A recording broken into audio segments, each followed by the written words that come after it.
Bismillahirrahmanirrahim. Assalamualaikum warahmatullahi wabarakatuh. Alhamdulillah nahmaduhu wa nasta'inuhu wa nastaghfiruh wa na'udzu billahi min syururi anfusina wa min sayyiati a'malina. May yahdihillahu fala mudhillalah wa may yudhlil fala hadiyalah.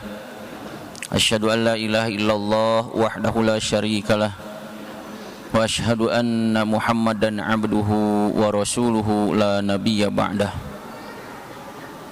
Qala Allah ta'ala fi kitabihil karim wa in ta'uddu ni'matallahi la tuhsuha.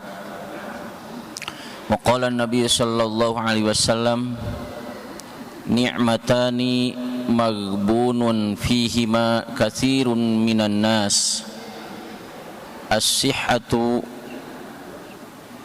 wal faraghu. Rawahul Bukhari. Alhamdulillah, segala puji kita panjatkan kehadirat Allah Subhanahu wa taala. Salawat beserta salam semoga senantiasa terlimpah curahkan atas junjungan alam Nabi besar Muhammad sallallahu alaihi wasallam, keluarganya, para sahabatnya, para pengikutnya dan umatnya, termasuk mudah-mudahan kepada kita sekalian dan umatnya hingga akhir zaman. Ketika kita berbicara mengenai kenikmatan yang Allah berikan kepada kita, maka tidak ada bilangan atau jumlah yang bisa kita sebutkan seberapa banyak kenikmatan yang telah Allah berikan. Mulai dari kita bangun tidur sampai tidur kembali, dalam sehari saja berapa nikmat yang telah Allah berikan kepada kita. Kita tidak akan sanggup menghitungnya. Mulai nikmat kita bisa menghirup udara segar, nikmat ketika kita bisa tidur nyenyak, nikmat ketika kita bisa bangun kembali, nikmat ketika kita bisa melangkahkan kaki dalam keadaan sehat menuju kamar mandi, dan seterusnya. Maka itulah Allah Subhanahu wa taala mengingatkan kepada kita, wa in ta'uddu ni'matallahi la tuhsuha. Sekiranya kalian mau menghitung-hitung nikmat Allah, la tuhsuha, tidak ada yang sanggup. Tidak ada yang sanggup. Ketika dijajarkan angka, di belakang angka 1 mungkin berapa nolnya, tidak terhitung. Dari sekian banyak kenikmatan yang Allah berikan kepada manusia, kepada kita semua, antara lain ada nikmat sehat dan kesempatan.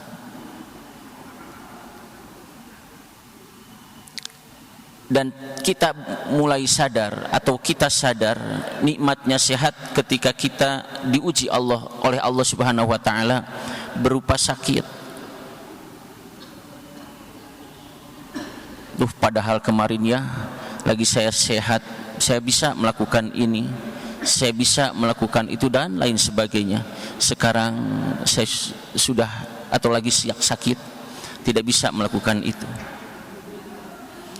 Ketika kita diberikan kesehatan oleh Allah Subhanahu wa taala, kita bisa melaksanakan berbagai macam aktivitas, termasuk ibadah mahdhah kita, salat kita, saum kita, haji kita, umroh kita dan lain sebagainya, dalam tanda petik dengan sempurna dan nikmat melaksanakannya. Contoh saja ketika salat, ketika kita diberikan kesehatan seperti sekarang ini, nikmat kita melaksanakan sholatnya, bisa melaksanakan sholat berdiri secara sempurna, ruku, sujud, duduk, bangkit kembali, tidak ada yang dirasakan.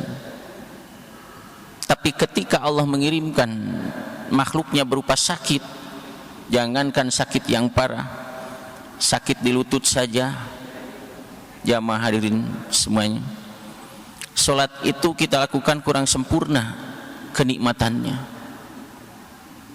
Berdiri terlalu lama, mulai pegal, sakit lutut kita.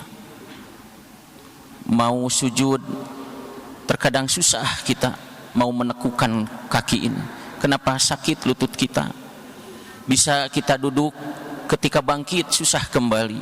Kenapa? Sakit kaki kita. Padahal itu baru satu yang Allah kirimkan makhluk sakit itu di dalam kaki saja, di dalam lutut saja.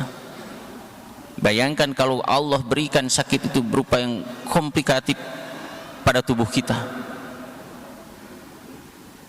Orang yang sehat seperti kita sekarang ini alhamdulillah bisa berdiri sempurna sholat, rukun-rukunnya bisa kita lakukan. Ketika kita diuji sakit tidak bisa apa-apa, sholat kita tidak bisa berdiri, harus berbaling, mungkin wudhu pun harus diwuduin oleh orang lain, atau mungkin harus tayamum, atau tayamum pun bahkan harus ditayamumin oleh orang lain karena kita sudah tidak bisa bergerak. Kurang nikmat rasanya, tidak nikmat rasanya melakukan ibadah semacam itu. Ketika sakit kita melihat orang lain pergi ke masjid, mungkin kita hanya nangis, kenapa saya diberi ujian seperti ini? Harusnya saya bisa berjamaah seperti orang lain, pergi ke masjid subuh, duhur, asar, maghrib, isya'nya. Begitupun dengan ibadah saum, orang tamat seharian sampai sebulan full, saya nggak bisa. Hadirin jamaah rahimakumullah, itu sebabnya Rasulullah SAW mewanti-wanti kepada kita, igtanim khumsan qabla khumsin, jaga 5 perkara sebelum datang yang 5 perkara. Di antaranya adalah sihataka qabla suqamika, jaga kesehatanmu sebelum datang yang namanya sakit. Maka mari kita jaga kesehatan kita, optimalkan kesehatan kita dalam rangka mengabdikan hidup kita kepada Allah Subhanahu wa taala. Sekali lagi, ketika kita melihat datang ke rumah sakit, masya Allah, betapa kita bersyukurnya kita sehat. Di rumah sakit macam-macam penyakit yang diderita oleh saudara-saudara kita dan membutuhkan biaya yang cukup tinggi. Ternyata ketika dihitung oleh rupiah, kesehatan itu mahal harganya, bahkan mungkin tidak bisa sanggup untuk membayarnya hanya karena salah satu penyakit saja. Itu menunjukkan betapa yang namanya kesehatan ini karunia yang luar biasa dari Allah Subhanahu wa taala, mesti kita syukuri. Yang kedua adalah nikmat kesempatan. Jangan dikira kesehatan itu bukan nikmat yang luar biasa dalam hidup kita. Ternyata kesempatan ini adalah merupakan kenikmatan yang luar biasa dalam hidup kita. Dan itu bisa kita rasakan manakala kita disibukkan dengan berbagai hal. Ketika diberikan kesempatan oleh Allah, mungkin kita leha-leha, kebanyakan kita. Tapi ketika sudah disibukkan oleh urusan kita, kita menyesal. Itu kelewat, ini kelewat. Hal yang wajib tidak bisa kita lakukan dengan sempurna, bahkan kita tinggalkan. Kenapa? Karena disibukkan. Maka berikutnya selain kesehatan, kata Rasulullah, adalah faraguka qabla syughlika, jaga olehmu kesempatan yang Allah berikan sebelum datang yang namanya kesibukan. Hadirin jamaah rahimakumullah, dan hari inilah, saat inilah kita diberikan kesempatan oleh Allah Subhanahu wa taala. Maka mari kita manfaatkan, jangan kita sia-siakan kesempatan yang Allah berikan sampai detik ini. Untuk apa? Karena tugas kita adalah memberikan pengabdian kepada Allah. Kita jadikan setiap kesempatan itu adalah kesempatan untuk mengabdi kepada Allah. Dengan jalan kita sering zikir, mengingat Allah Subhanahu wa taala. Apapun yang kita lakukan, terus bawa Allah, terus hadirkan Allah dalam diri kita. Nyatanya memang kita disibukkan dengan pekerjaan, tapi jangan sampai kerjaan ini sia-sia di hadapan Allah. Kita bawa, kita hadirkan Allah dalam pekerjaan kita. Mulai dari berangkat kita ucapkan bismillahi tawakkaltu 'alallah la haula wala quwwata illa billah. Dalam sebuah sabdanya Rasul menyampaikan, barang siapa yang keluar dari rumah dan mengucapkan kalimat tadi, maka dia ada dalam pengawasan Allah, dalam penjagaan Allah sampai dia kembali ke rumahnya. Maka insya Allah ketika kita mendawamkan, mau berangkat kerja, mau berangkat kemanapun, mengucapkan kalimat tadi, bismillah tawakkaltu 'alallah la haula wala quwwata illa billah, kita insya Allah akan dijaga oleh Allah Subhanahu wa ta'ala. Ketika kita di pekerjaan, kita akan dijaga oleh Allah, bukan hal dari keselamatan fisik saja, tapi keselamatan batin kita, hati kita, pikiran kita. Orang lain mungkin di kantor ada hal-hal yang diharamkan, tapi Allah menjaga kita. Jangan sampai kita terjerumus ke sana. Kita alhamdulillah terhindar apa saja yang didatangkan, dikirimkan oleh Allah, agar kita tidak terjerumus kepada hal itu. Ketika di perjalanan, kita senantiasa dijaga oleh Allah. Macet, kenapa ya Allah macet? Orang yang senantiasa bersujud, oh inilah kebaikan Allah. Barangkali kalau tidak macet, mungkin saya di sana menghadapi permasalahan yang luar biasa. Ternyata akan begitu. Banyak kasus yang demikian. Hadirin jamaah rahimakumullah. Dan kesempatan yang ada pada diri kita sekarang ini tidak mungkin bisa datang kesekian kalinya.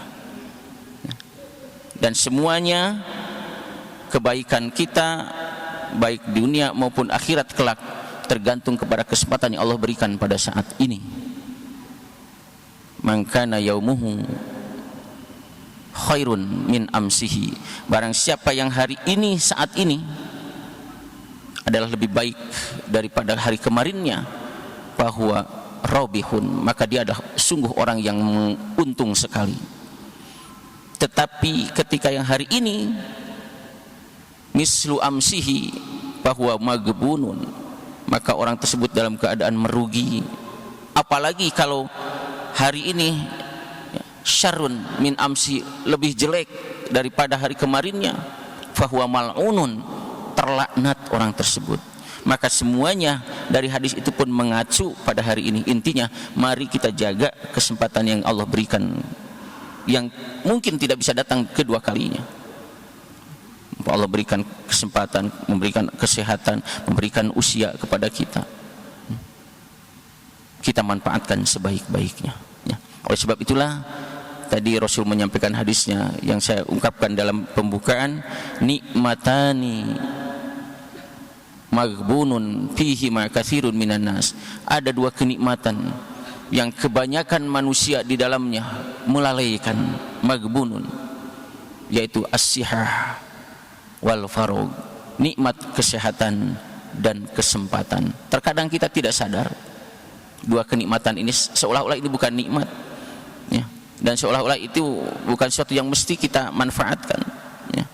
Ketika lagi sehat kadang kita melakukan apa saja, pola makan terkadang kita bebas, ketika sudah terasa sakit baru ya Allah, iya salah saya gitu kan.